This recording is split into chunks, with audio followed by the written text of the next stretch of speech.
భారతదేశానికి వచ్చి ఈ భారతదేశంలో జరుగుతున్న అసమానత, పేదవానికి అన్యాయము, ఎర్రదొరలకే అవకాశం, నల్లవాళ్లను బయటికి పంపించే పరిస్థితి వచ్చిందని అక్కడ తెలుసుకొని సౌత్ ఆఫ్రికా నుంచి ఈ ప్రాంతానికి వచ్చి భారతదేశానికి వచ్చి 1924లో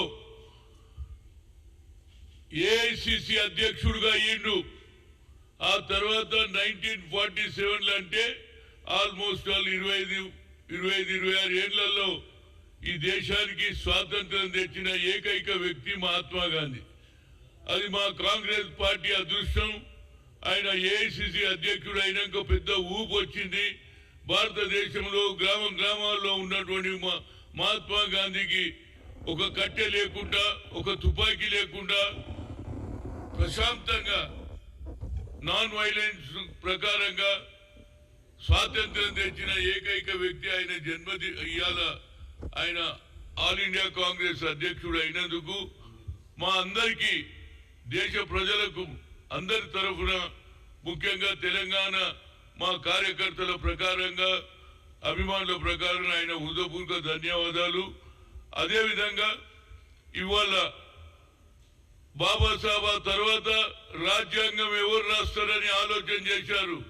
అదంతా బ్రిటిష్ రాజ్యాంగం ఉండే, దాన్ని మార్చి ఎవరు రాస్తారంటే ఆనాడు ఉన్నటువంటి మహాత్మా గాంధీ, పండిట్ జవహర్లాల్ నెహ్రూ, సర్దార్ వల్లభాయ్ పటేల్, మౌలానా గారు అన్నారు. కడుపు గాలిన వాడు, పేదరికంలోకి వచ్చిన వాడు మహాత్మా జ్యోతిరావు పూలే ఆలోచన 18th సెంచరీలో చదువుకుంటేనే భవిష్యత్తు అని చెప్తే ఆయన గురువుగా ఆలోచన చేసి చదువుకొని లండన్ లో పోయి ఈనాడు బ్యారిస్టర్ అయ్యి దేశానికి స్వాతంత్రం రాజ్యాంగం రాసిన వ్యక్తికి అవమానం చేస్తున్నారు. ముఖ్యంగా పార్లమెంటులో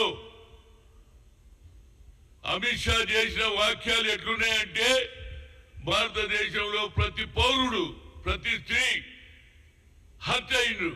అంబేద్కర్ ఇంతవరకు ఎవడు ఇలాంటి అవమానం చేసినోని నేనైతే చూడలే నా జీవితంలో. మీది నుంచి భారత రత్న ఇయ్యలేదంటున్నారు. చంద్రశేఖర్ పీరియడ్ లో ఇచ్చిండ్రు, మీరేమి ఇచ్చిండ్రా బాబు?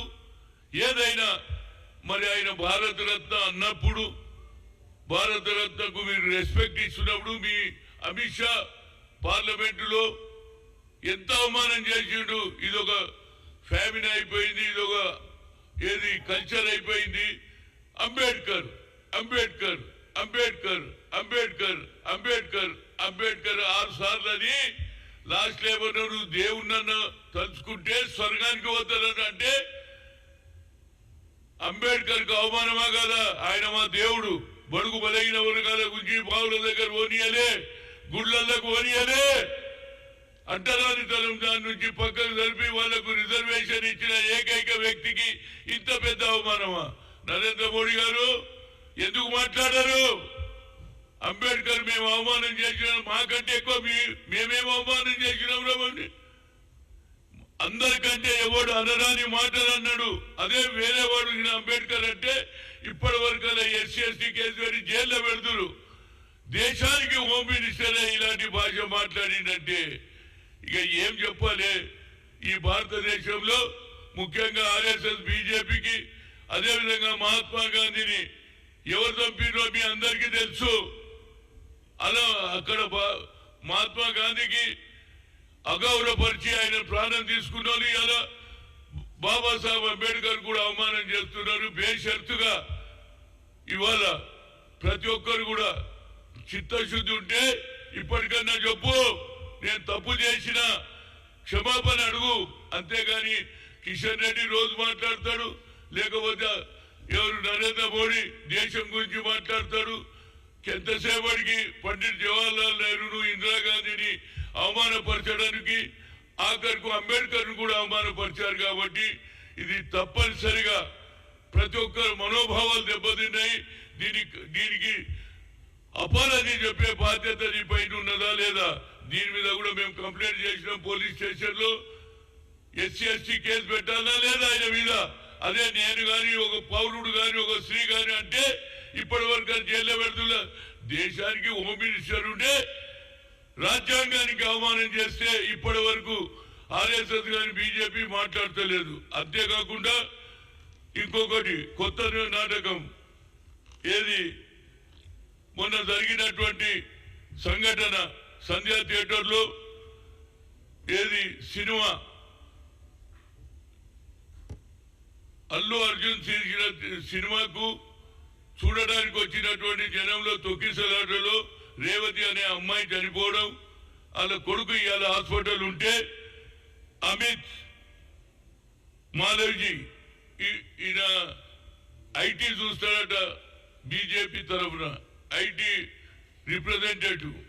ఆయన ఏమంటుండంటే రేవతి చనిపోయిన దాని మీద అల్లు అర్జున్ మీద కేవలం రేవంత్ రెడ్డి కక్ష కట్టుకున్నాడు, కేవలం బ్లాక్ మెయిల్ చేసి డబ్బులు తీసుకోవాలనే కల్చర్ మాది కాదురా మీది.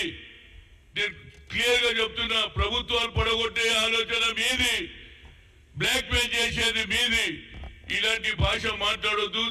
తప్పనిసరిగా రేవంత్ రెడ్డి ఆ సినిమా పుష్ప సినిమాకు టికెట్లు పెంచుకుంటా అంటే అవకాశం ఇచ్చిండా లేదా? 3,000, 4,000, 2,000 పెట్టుకుంటే ఇచ్చిండా లేదా? మేమెందుకు సినిమా ఇండస్ట్రీని ఫినిష్ చేస్తాం? మాది బ్లాక్ మెయిల్ కల్చర్ కాదు రేవంత్ రెడ్డిది. ఎక్కడికి వెళ్ళినా తెలంగాణలో కాంగ్రెస్ ఉన్నది.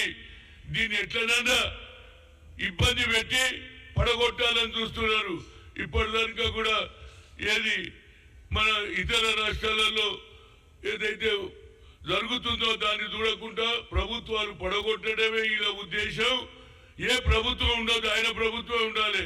ఇవాళ రాహుల్ గాంధీ కన్యాకుమారి నుంచి కశ్మీర్ నడిచిన తర్వాత కులగణ జరగాలన్నాడు. జిత్తురా ఇచ్చేదారి దాని మీద నువ్వు మాట్లాడి ఇవాళ మా రాష్ట్రంలో కులగణ అసెంబ్లీలో బిల్లు పాస్ చేశారు, కేబినెట్ లో